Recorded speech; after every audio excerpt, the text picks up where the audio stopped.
వీళ్ళు ఇంకా మారకపోక మరింత పాపానికి ఒడిగడతా ఉన్నారు ఈ కూటమి నేతలు, ఎస్పెషల్లీ చంద్రబాబు నాయుడు గారు.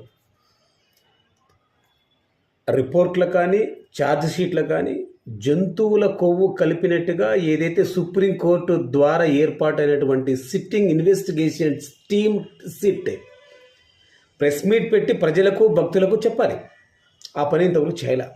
కానీ ఛార్జ్ షీట్లో ఉన్నటువంటి పేజీలు మాత్రం లీక్ అవుతా ఉన్నాయి. కూడా ప్రభుత్వానికి రకరకాలుగా చెప్తానే ఉన్నారు. సుప్రీంకోర్టు వారించిన కూడా చెప్పడం. దీనికి తోడు ఎవరైతే కూటమి నేతలు అంటే చంద్రబాబు నాయుడు గారికి, పవన్ కళ్యాణ్ గారికి, లోకేష్ గారికి జంతువుల కొవ్వు కలిసిందనే తిరుపతి లడ్డు గురించి చెప్పి ప్రతి ఒక్కరికి వ్యతిరేకంగా మాట్లాడిన వారిని బెదిరించే కాల్స్. ఈ సంబంధించి ప్రొఫెసర్ నాగేశ్వరరావు గారికి బెదిరింపు కాల్స్ వచ్చాయి.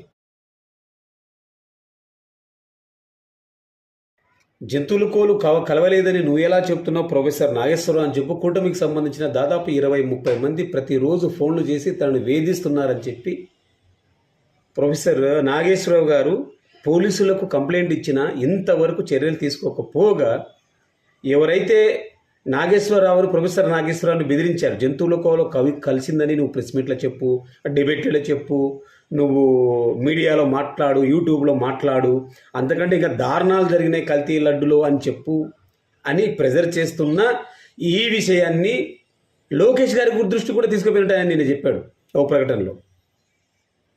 అయ్యా ఇలా జరుగుతోందయ్యా, లోకేష్ గారు, మంత్రి గారు నన్ను బెదిరిస్తూ ఉన్నారు, దాంట్లో జంతువు కలువు కలిసిందని చెప్పు, ఇంకా దారుణంగా కల్తీ లడ్డు తయారు చేశారని చెప్పి వైసీపీ వాళ్ళు తిట్టమని చెప్పి బెదిరిస్తున్నారయ్యా అని చెబితే లోకేష్ గారు పట్టించుకోలేదంట.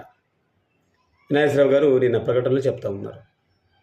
దానికి సంబంధించి ఓ పోలీస్ అధికారి ఎవరైతే బెదిరింపు కాల్ చేశారో వాళ్లకు ఫోన్లు చేసి ఇంకోసారి ఇలా జరిగితే అని వార్నింగ్ ఇచ్చారంట.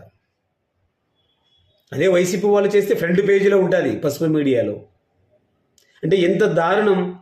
మీరు హిందూ మతం అంటూనే, హిందువుల మనోభావాలంటూనే మతం మూసుకు వేసుకొని హిందూ ద్రోహి అంటూ జగన్మోహన్ రెడ్డి మీద బ్యానర్లు పెడుతూనే అదే హిందుత్వాన్ని, హిందువుల విశ్వాసాన్ని, టీటీడీ దేవస్థానం యొక్క, వెంకటేశ్వర స్వామి దేవస్థానం యొక్క పవిత్రతను నిక్కచ్చిగా దెబ్బతీస్తూ ఉన్నారు.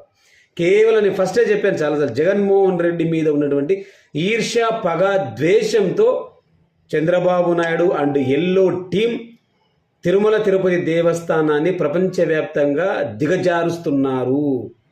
ఈ పాపం మీకే తెల్లమైపోయింది.